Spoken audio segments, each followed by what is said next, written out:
Madame, Monsieur, bonsoir, bienvenue dans ce journal. Voici ce qui domine l'actualité. Abidjan dans ses plus beaux habits, de belles couleurs et de la lumière pour faire briller la capitale économique. La première dame de Côte d'Ivoire lance l'illumination de la ville. Dominique Ouattara actionne le bouton qui permet à Abidjan de scintiller. Une 10e édition couplée avec la distribution de vivres aux populations les plus fragiles. Une belle cité pour d'excellentes fêtes de fin d'année. Dans 2 jours, c'est Noël, l'occasion pour chaque famille de se réunir autour d'un repas et partager des présents. Cette célébration de la nativité rime aussi avec des cadeaux aux enfants, témoignage de l'amour des parents. On voit tout de suite justement les cadeaux que demandent les tout-petits cette année. Le terrorisme sévit en Afrique et en particulier dans la zone sahélienne. La nébuleuse est source d'instabilité constitue aujourd'hui un obstacle au développement de plusieurs États. La question était au centre du 7e forum de Dakar sur la paix et la sécurité. C'est le dossier interne à suivre dans ce journal. Et puis la crise russo-occidentale autour de l'Ukraine. Face à la presse jeudi, Vladimir Poutine a jugé positives les premières réactions américaines aux exigences russes pour résoudre le problème. La Russie a proposé 2 traités, l'un aux États-Unis et l'autre aux pays de l'OTAN. D'abord, ce communiqué de la présidence de la République, son Excellence M. Alassane Ouattara, président de la République, chef suprême des armées, a procédé le mercredi 22 décembre 2021 à la signature de plusieurs décrets portant promotion et nomination au sein des forces armées de Côte d'Ivoire, de la police nationale, des eaux et forêts et de la direction générale des douanes. C'est l'un des événements les plus attendus par les populations. La lumière pour entrer en 2022 en couleur. Abidjan illuminé dès ce soir. C'est la première dame, Dominique Ouattara, qui a lancé les illuminations à Cocody, un événement à sa 10e année consécutive. La première dame appelle à la solidarité et à l'union pour assurer un rayonnement et un développement harmonieux à la Côte d'Ivoire. Elle appelle aussi elle a fait des dons de vivres à des centaines de familles vulnérables, un soutien pour leur permettre de passer d'excellentes fêtes de fin d'année. Voilà qui donne le ton des festivités de fin d'année. La fête de Noël est célébrée partout dans le monde ce 25 décembre. Elle représente pour tous un moment de convivialité. C'est aussi l'occasion pour chaque famille de se réunir autour d'un repas et partager des présents. Ce geste manifeste l'amour des parents pour les enfants. Quels sont justement les cadeaux que demandent les tout-petits cette année? Suivons le reportage de Marie-Loïs Tréhéroux et Jean-Marc Dadji. Sur le long chemin, tout blanc. Noël, jour féerique pour tout enfant, occasion idéale et rêvée pour recevoir le jouet du Père Noël. Cet être magique et merveilleux qui apparaît et descend le long de la cheminée la veille de Noël et disparaît comme dans un enchantement. Ce jouet tant convoité par les tout-petits pendant toute l'année. Mais quel cadeau demander à papa et à maman? Nous sommes à Marcory auprès de ces petits lutins. À Noël, j'aimerais avoir un vélo. Et je veux que mon père me l'offre comme surprise. Comme cadeau de Noël, j'ai demandé à mes parents des rollers avec un téléphone, un casque de téléphone et aussi du slime. La fête de Noël, c'est la course vers les jeux roulants. Christ et ses compagnons que nous avons rencontrés à Bingéville semblent avoir d'autres préférences. Le Père Noël a du pain sur la planche. Je voudrais comme cadeau des livres pour mieux apprendre à lire, à m'améliorer sur la lecture. Pour ce Noël, j'aimerais que chaque enfant soit satisfait à avoir le cadeau qu'il mérite. Tablettes et smartphones sont l'attraction des fêtes de Noël depuis quelques années. Offrir le plus beau jouet aux enfants est la préoccupation des parents. Avec les mutations dans les TIC, quel genre de cadeau électronique serait idéal? Développeur d'application, M. Apata nous explique. Le jeu se présente sous la forme d'une application qu'il télécharge et vous voyez apparaître les 2 niveaux de jeu, à savoir l'entraînement et les jeux multijoueurs. Lorsqu'il appuie sur l'entraînement, il a tous les thèmes qui apparaissent. Okay. D'abord les grands thèmes, il y en a 8, et à l'intérieur de chaque grand thème, il y avait des sous-thèmes. Il y a 48 sujets sur lesquels l'enfant peut jouer. N'est-ce pas le moment pour offrir des cadeaux originaux qui valorisent notre culture? Madame Diaby s'est spécialisée depuis plus de 3 ans dans la confection de peluches champagne. Voilà, tu as déjà monté les pâtes. Ouais, c'est les pâtes déjà monté. Ouais, les deuxièmes pâtes. Selon elle, sa trouvaille serait le cadeau idéal pour l'enfant. Un moyen d'initier ces tout-petits aux traditions. Pour cette année 2021, tout semble clair. Tablettes, smartphones, livres sont de plus en plus en vogue. Ces jeux éducatifs ont reçu l'approbation des parents au vu de leur participation au développement intellectuel des enfants. C'est certain, le Père Noël et ses serfs ont déjà décollé avec des jouets par milliers. Puis souffle la romance Et le prix du poulet connaît une hausse généralisée sur les différents marchés d'Abidjan. Après avoir sillonné plusieurs points de vente de la ville, il ressort que les prix de la pondeuse et du poulet de chair ont augmenté.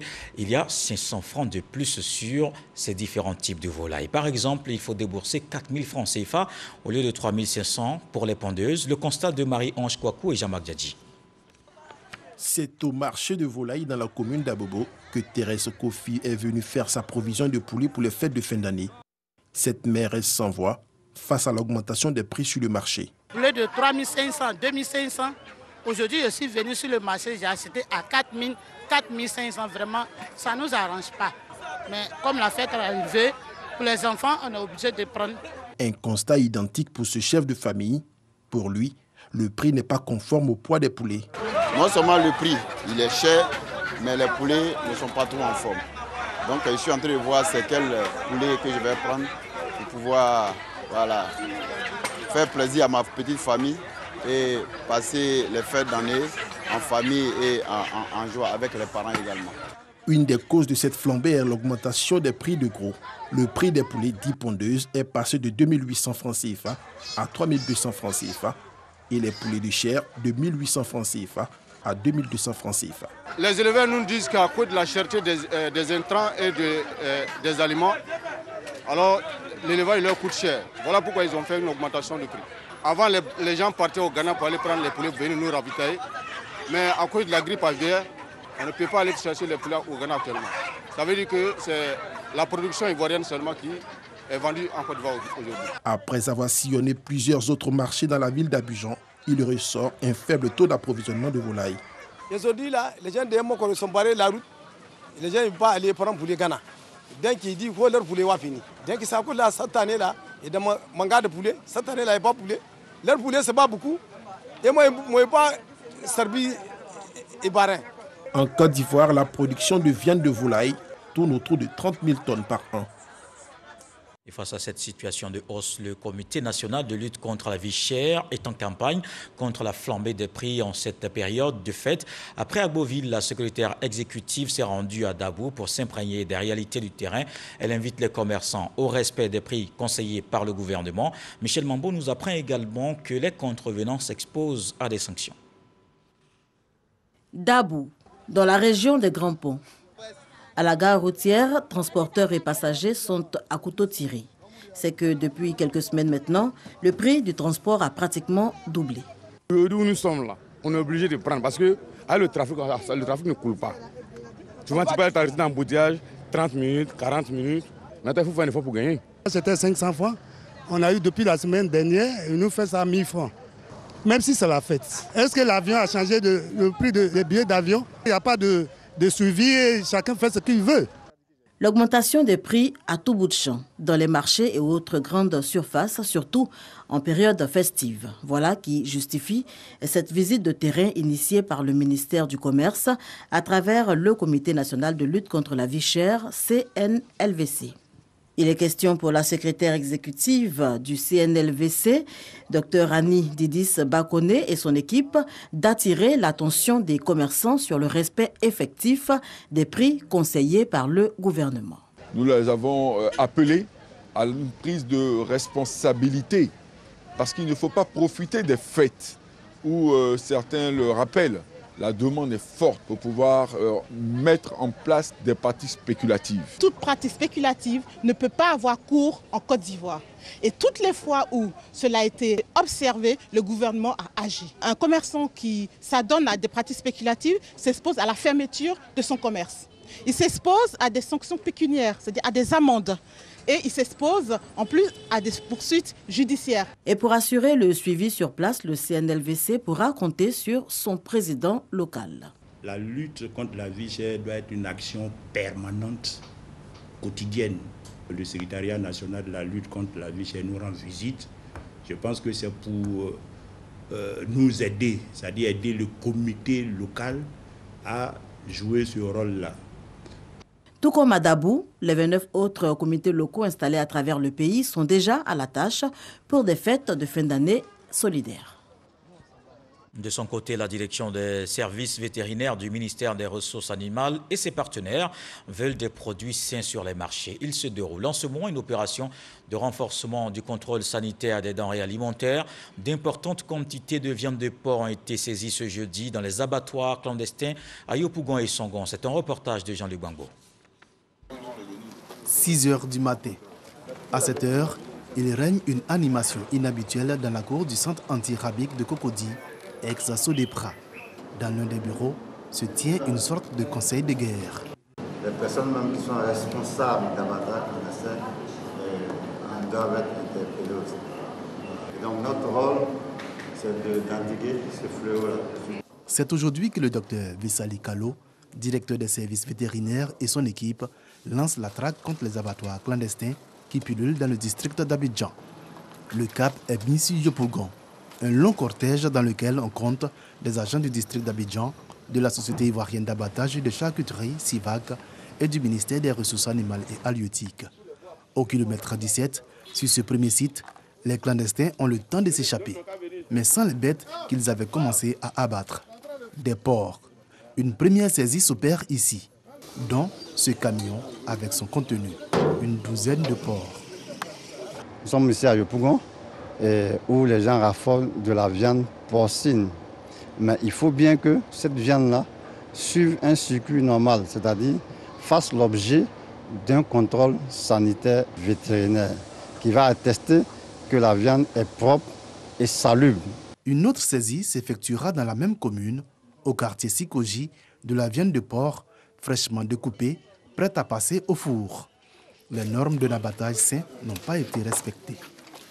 Quand on abat un porc à l'abattoir de la CIVAC, on y met une estampille sanitaire. Là, on l'a pas vu. Il n'y a pas de code sanitaire.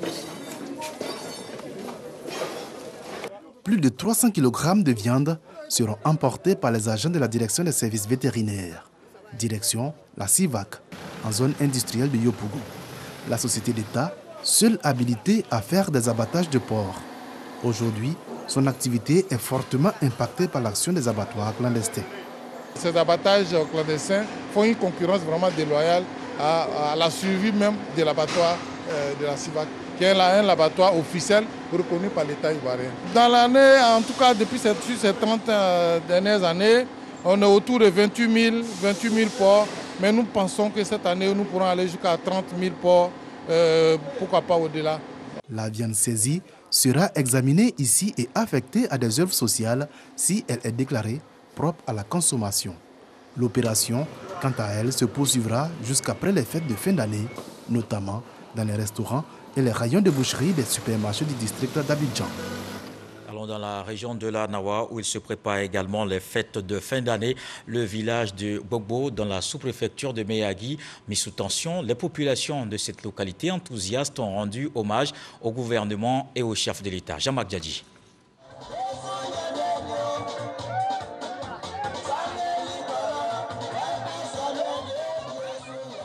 C'est déjà Noël dans le village de Gbogbo, à 3 km de la ville de Meyagui.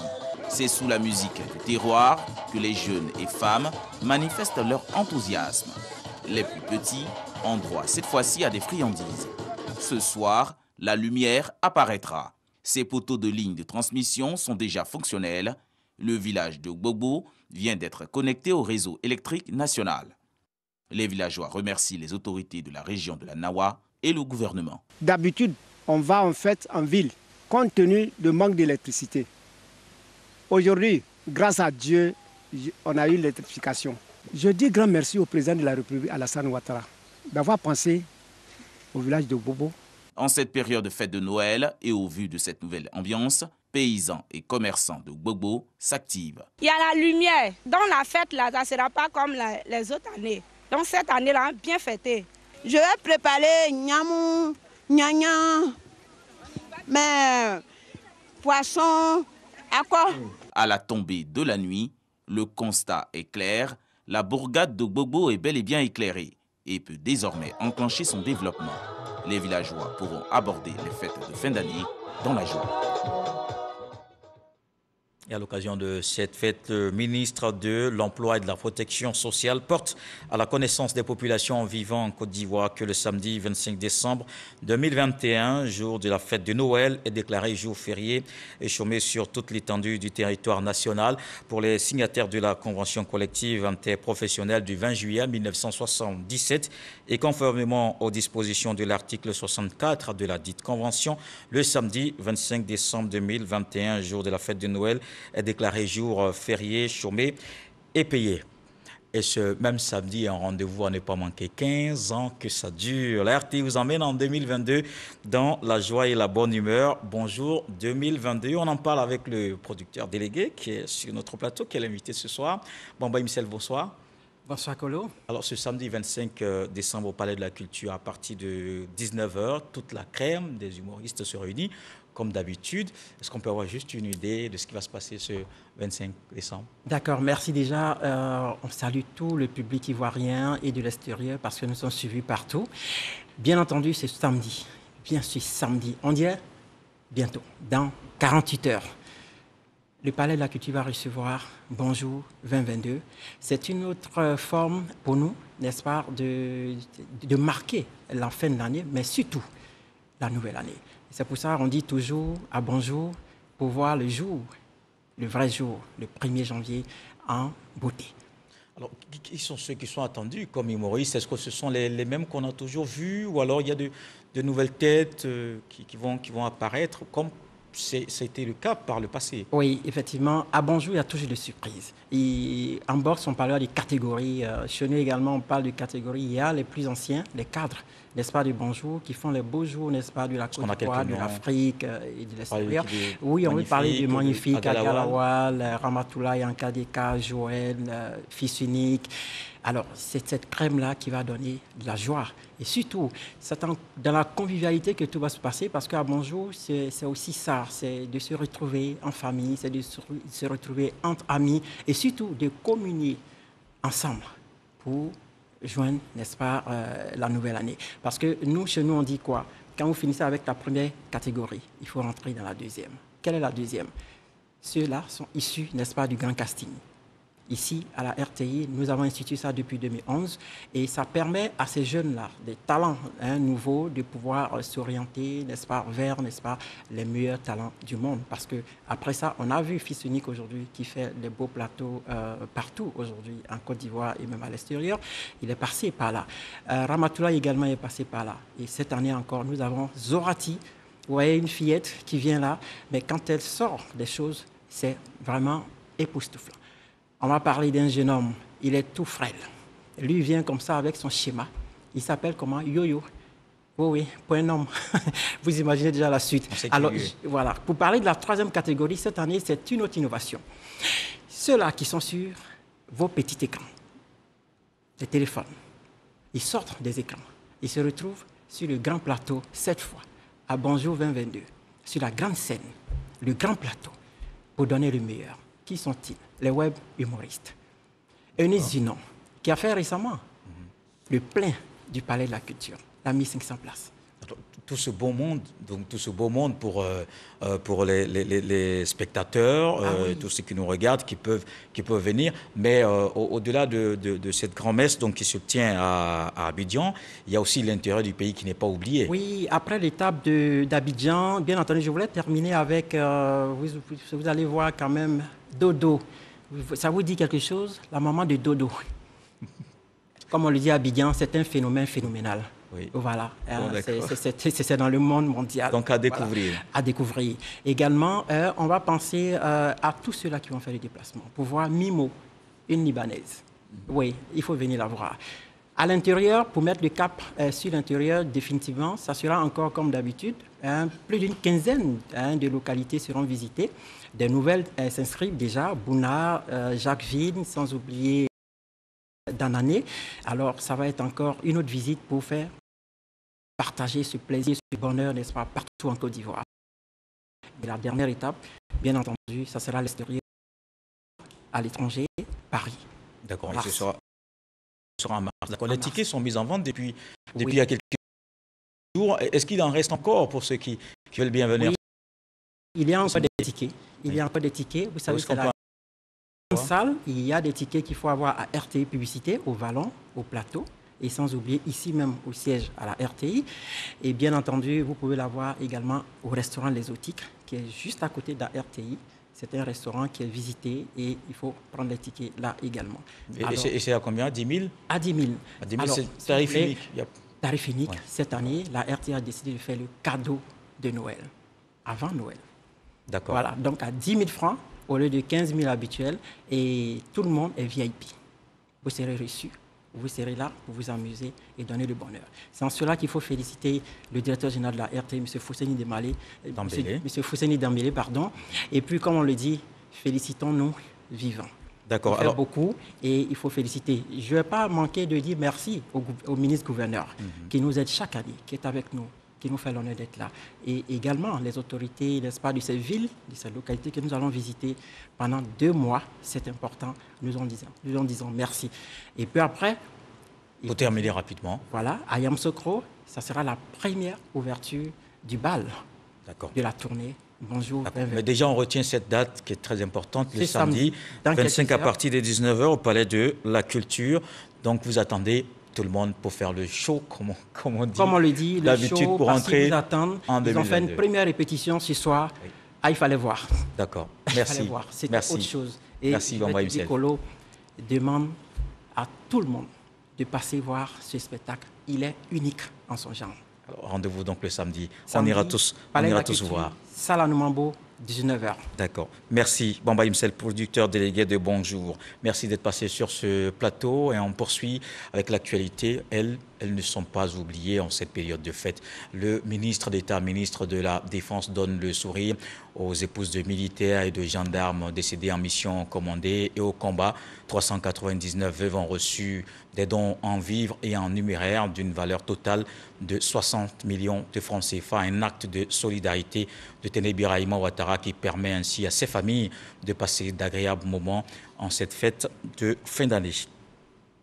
Le ministère d'État, ministère de la Défense qui célèbre aussi le mérite. 384 personnels du groupement ministériel des moyens généraux ont reçu la reconnaissance de l'État. Ils sont exhortés à poursuivre sur ce chemin du dévouement et de l'exemplarité au travail. Abou Sanogo. L'État ivoirien reconnaissant envers ses soldats. 384 personnels militaires et civils du groupement ministériel des moyens généraux du ministère d'État, ministère de la Défense distingués pour leur dévouement et leur exemplarité dans la manière de servir. Ainsi, 2 ont été élevés au grade de commandeur de l'ordre national, 13 ont été faits officiers de l'ordre national, 101 officiers de l'ordre du mérite ivoirien et 259 ont reçu la médaille des forces armées. Cette distinction émanant de la République nous exhorte plus que jamais à aller de l'avant. Nous les acceptons avec une joie empreinte d'une grande humilité.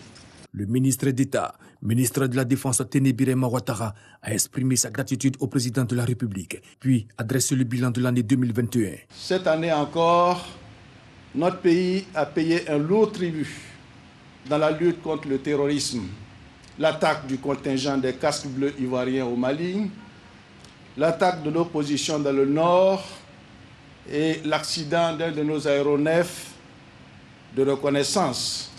Devant toutes ces épreuves, les forces armées de Côte d'Ivoire sont restées dignes, résilientes et engagées pour la cause, la patrie. Les perspectives pour les années à venir sont entre autres la dotation en équipement roulant, en habillement, en matériel de campagne et en infrastructure. Deuxièmement, le renforcement de nos capacités opérationnelles, notamment aux différentes frontières et plus particulièrement dans la zone opérationnelle nord face à la menace terroriste de plus en plus inquiétante. Troisièmement, l'engagement de nos forces armées dans les initiatives concertées et coordonnées avec d'autres forces étrangères. Un défilé des troupes à pied a mis fin à la cérémonie de décoration des personnels militaires et civils du groupement ministériel de moyens généraux du ministère d'État, ministère de la Défense. Au niveau de la justice, le pôle pénal économique et financier équipé des véhicules et du matériel informatique remis à cette entité, c'est un moyen de mobilité et d'amélioration du travail des agents, ce dont du Conseil national de sécurité d'une valeur de plus de 300 millions de francs CFA, réceptionné en présence du ministre de la Justice et des Droits de l'Homme, Samson Kambile. Angela Diallo à Boussanogo. 300 millions de francs CFA, c'est la valeur du don du Conseil national de sécurité destiné au pôle pénal économique et financier. Ce matériel composé d'équipements informatiques et de 8 véhicules, dont un mini-fourgon, des pick-up, 3 véhicules de type 4x4 et 2 véhicules de liaison viennent renforcer les capacités des agents dans l'exécution de leur mission. Ce matériel que nous avons reçu aujourd'hui permettra donc au pôle pénal économique et financier d'assurer sa part dans l'évaluation pays. Nous sommes heureux de recevoir ce matériel pour pouvoir donc répondre aux attentes des évaluateurs en mars 2022. Le ministre de tutelle se félicite des résultats obtenus par le pôle pénal économique et financier. Le pôle a, grâce au travail de ses animateurs, permis de démanteler des réseaux de cybercriminels qui sévissaient au trésor public, à la douane ou encore dans les banques commerciales. Le gouvernement met tout en œuvre pour faciliter l'activité judiciaire. Je vous exhorte à la persévérance et à l'abnégation dans vos tâches pour continuer à bien remplir les missions qui sont les vôtres. Créé le 29 janvier 2020, le pôle pénal économique et financier vise à mettre le cadre institutionnel de la répression, de la corruption et des infractions assimilées, du blanchiment des capitaux, du financement du terrorisme et des infractions financières connexes en cohérence avec les engagements internationaux de la Côte d'Ivoire. La route a encore endeuillé des familles. Hier mercredi, sur l'axe Gagnoa-Soubré, un grave accident impliquant 3 véhicules. Le bilan est lourd. 8 décès et 38 blessés, dont 3 cas jugés graves. Des détails avec Sam Kona. Selon le chef de gare San Pedro de la compagnie de transport SBTA, Caboré Louis, l'accident s'est produit sur l'axe Gagnoa-Soubré, précisément dans la localité de Liliyo, aux environs de 15 h ce mercredi. Un accident impliquant 2 cars de la même compagnie et un camion remorque. Il y a une remorque qui était devant le car d'Abidjan, qui a vu une nid de poule. Il a laissé carrément la route, aller prendre le car qui a quitté au niveau de San Pedro pour Divo. Quand il a frappé le trou, son pneu avant est cassé. Il est parti prendre le car. Dès qu'il a percuté le car est parti prendre le car qui était derrière, qui était stationné déjà, provenant d'Abidjan. Les 2 chauffeurs sont en vie. Joint au téléphone cet après-midi, le directeur régional de la santé de Gagnoa a fait le bilan suivant. 8 décès, dont 5 sur les lieux de l'accident, et 38 blessés, dont 3 cas graves. Un accident qui intervient au moment où le ministère des Transports, à travers sa direction régionale et la délégation du Haut Conseil des Transports, entame une campagne de sensibilisation zéro accident à cette période de fête de fin d'année. Une campagne qui a lieu dans les gares routières et dans les différents corridors. Et chaque fois, nous nous donnons le conseil d'éviter d'aller en vitesse, d'interdire les chouchards, d'aller doucement. Ce n'est pas le fait d'arriver à 100 l'air qui est important. Parce qu'il faut sensibiliser. Aussi, il faut voir le comportement des usagers après la sensibilisation. Maintenant, faire un petit rappel et maintenant voir avec les forces de l'ordre comment faire la répression. On a compris, c'est les sensibilisations, pas d'alcool, pas de comprimés au volant, pas d'accès de vitesse, pas de sous-nom. Le ministère des Transports entend poursuivre cette campagne de sensibilisation zéro accident sur nos routes, afin que les populations puissent passer des fêtes de fin d'année dans la gaieté et aussi dans le respect des mesures barrières. Ce message du ministre des Transports, la veille des fêtes de fin d'année, donne lieu à d'importants flux de véhicules sur les routes, bien souvent source de graves accidents de la circulation qui endeuille des familles et plonge des usagers dans des situations de handicap irréversibles. Le ministre des Transports invite par conséquent l'ensemble des usagers de la route à la prudence et au respect strict des règles de la circulation routière. Il informe par la même occasion les usagers de la route et les automobilistes en particulier qu'en plus des dispositifs existants, des radars mobiles sillonneront les voies routières interurbaines sur toute l'étendue du territoire. Tout conducteur impliqué dans une infraction routière s'exposera à la rigueur de la loi.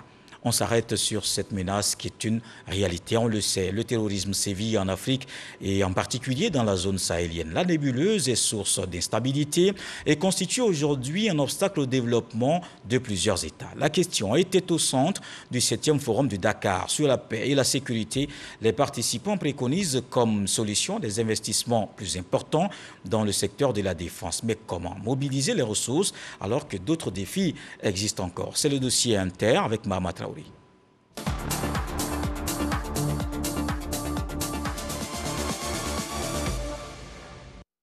L'Afrique, 54 pays, plus d'1 milliard d'habitants. Une superficie de 30 millions de kilomètres carrés, dotée d'un sous-sol riche, mais un continent encore sous-développé du fait de la mauvaise gouvernance et des conflits armés de tout genre. Et pour ne rien arranger, le terrorisme qui menace les États africains ces dernières années. On a combattu le djihadisme et le terrorisme avec les mêmes armes. Alors que le djihadisme est une idéologie, le terrorisme est un mode d'action. Alors, pour combattre le mode d'action, qu'est-ce qu'il faut faire? On s'est posé la question parce que la communauté internationale n'a jamais été préparée à une guerre asymétrique. La situation s'empire avec la détérioration du climat sécuritaire en Libye. Le phénomène gagne en ampleur. Sont particulièrement touchés par ce fléau incontrôlé les pays du Sahel, le Mali, le Burkina Faso, le Tchad et le Niger. Jamais, nulle part au monde, des groupes rebelles n'ont pu avoir accès aux mêmes armes que les forces légales qu'elles combattent, comme cela est le cas aujourd'hui au Sahel. J'ai même la faiblesse de penser que pour certaines armes, la proportion chez les terroristes est supérieure à celle détenue par les forces régulières. Le sujet préoccupant du terrorisme est abordé à chaque édition du Forum international de Dakar sur la paix et la sécurité en Afrique depuis sa création en 2014. Tant d'attention parce que la menace terroriste tend à se propager vers les pays côtiers du Golfe de Guinée. La sécurité est un pilier indispensable aujourd'hui en Afrique pour le développement. Et tant que l'Afrique ne réussira pas à générer les conditions de cette stabilité, elle ne pourra pas véritablement s'engager sur le chemin du développement, c'est-à-dire de l'émergence. Dans la plupart des pays africains, les restrictions budgétaires des années d'ajustement structurel ont eu un impact négatif sur l'équipement des forces de défense et de sécurité. Or, la sécurité n'a pas de prix, mais elle a un coût. De tels enjeux, ajoutés à la faible capacité des États africains à faire face au terrorisme, vont motiver le soutien des puissances étrangères en faveur des pays menacés. En ligne de front, la France, depuis 2013, elle intervient dans le Nord Mali aux côtés des forces régulières afin de stopper l'avancée des bandes armées vers la capitale Bamako. Il se trouve que cette présence est de plus en plus critiquée par une frange de la population, comme récemment au Burkina Faso et au Niger, où le passage de convois de troupes françaises a fait l'objet de vives tensions. La France n'a pas d'agenda caché au Sahel et prétendre le contraire, c'est faire le nid du terrorisme. Tous ceux qui attisent les discours anti-français jouent pour un autre camp, dont les intérêts semblent profondément diverger de ceux des États sahéliens et des populations qui, rappelons-le, sont les premières victimes du terrorisme. Cette polémique met sur la table une question essentielle. Faut-il toujours compter sur le soutien des forces alliées occidentales dans ce combat contre le terrorisme? Je pense qu'il ne faut pas tout attendre des partenaires, même si, il faut le reconnaître, leur apport peut être déterminant. L'effort doit être d'abord national, parce que la sécurité est une responsabilité nationale avant d'être internationale. Pourtant, un obstacle se pose sur le chemin de l'accession à la souveraineté militaire des États africains. Les institutions financières internationales imposent une norme de 3% de déficit public au pays, alors que l'ampleur grandissante et dévastatrice du terrorisme nécessite une hausse des dépenses sécuritaires pour les États. Pour les pays qui ne sont pas en guerre, on dépense 2% de la richesse nationale ou 10% du budget. Quand on est en guerre, on a droit à une marge de déficit, comme tous les pays en guerre à toutes les époques. L'orthodoxie en temps de guerre, ce n'est pas la meilleure arme. Creuset d'échanges et de réflexion sur les questions sécuritaires en Afrique, le Forum international de Dakar propose aussi ses remèdes au mal. Ce n'est pas les forces qui ne savent pas se battre, c'est la gouvernance qu'il faut revoir d'abord. Que ce soit une gouvernance efficace, une gouvernance vertueuse et que les populations se reconnaissent en cette gouvernance. En ce moment, les armées seront aussi puissantes parce que c'est cette gouvernance qui donne naissance aux armées et qui leur fixe leur mission. Une véritable opérationnalisation de la force africaine en attente et du Fonds de la paix s'impose. Il faut que les États africains se disent que c'est à nous de financer la force africaine en attente. Maintenant, les partenaires extérieurs qui voudront bien venir nous rejoindre, nous aider, mobiliser des mécanismes et des financements pour nous, nous les accueillerons volontiers, ils seront les bienvenus. En attendant l'application de telles solutions, l'instabilité causée par le terrorisme en Afrique avance à grands pas, menaçant ainsi les efforts de développement, puis tend à anéantir les succès économiques enregistrés sur le continent ces dernières années. Face à ce péril, l'urgence d'agir en toute solidarité est un impératif. Il n'y a donc pour l'Afrique, pour sauver l'Afrique, que l'Afrique.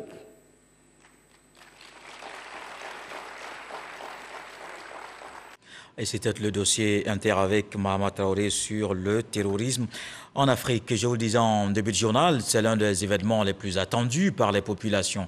La lumière pour entrer en 2022 en couleur, Abidjan illuminé dès ce soir. C'est la première dame Dominique Ouattara qui a lancé les illuminations, un événement qui est à sa 10e année consécutive qu'on voit avec Hamza Diaby. 3, 2, 1, go. Et Abidjan s'illumine pour les festivités de fin d'année. C'est devenu une tradition. Ce soir encore, la première dame de Côte d'Ivoire donne le ton. Cadre choisi cette année, le parc Dominique Ouattara de Cocody. Nous savons tous ce qu'une lueur de lumière apporte dans un endroit sombre et l'impact qu'elle a sur les personnes qui s'y trouvent quand elle fait son apparition. La joie renaît dans les cœurs et se lit sur leurs visages. Le rapprochement des uns et des autres devient plus aisé. Un sentiment de sécurité habite ces personnes. Comment alors ne pas vous remercier, vous qui par une touche illuminera non pas un endroit, mais plusieurs places et boulevards. Votre attachement aux illuminations et à tout ce qui touche aux activités sociales est un puissant message destiné à vos frères et sœurs ivoiriens que vous appelez à épouser les valeurs de partage, d'harmonie et de beauté de cœur, toutes choses qui concourent à l'instauration de la paix sociale afin que notre pays s'engage résolument sur le chemin du progrès continu. Abidjan, ville lumière, est désormais le rendez-vous annuel des milliers de personnes, de touristes, qui affluent de partout dans le monde pour célébrer avec les Ivoiriens les fêtes de fin d'année. Donner aux Ivoiriens ce qu'il y a de meilleur est la chose que son Excellence, Monsieur le Président de la République, son Excellence, Monsieur Alassane Ouattara, votre époux, recherche quotidiennement pour ses concitoyens. Abidjan qui se drape de sa plus belle parure. Abidjan qui rayonne, qui brille de mille feux, comme pour éclairer les voies qui mènent à 2022. 2022, cette nouvelle année que la première dame souhaite belle et heureuse pour l'ensemble des Ivoiriens. Des milliers de petites étincelles qui, unies dans un harmonieux scintillement, mêlent leur beauté aux unes aux autres pour créer la plus belle des magies, celle de la solidarité. En étant solidaires, ces petites ampoules deviennent plus rayonnantes, plus belles et plus puissantes.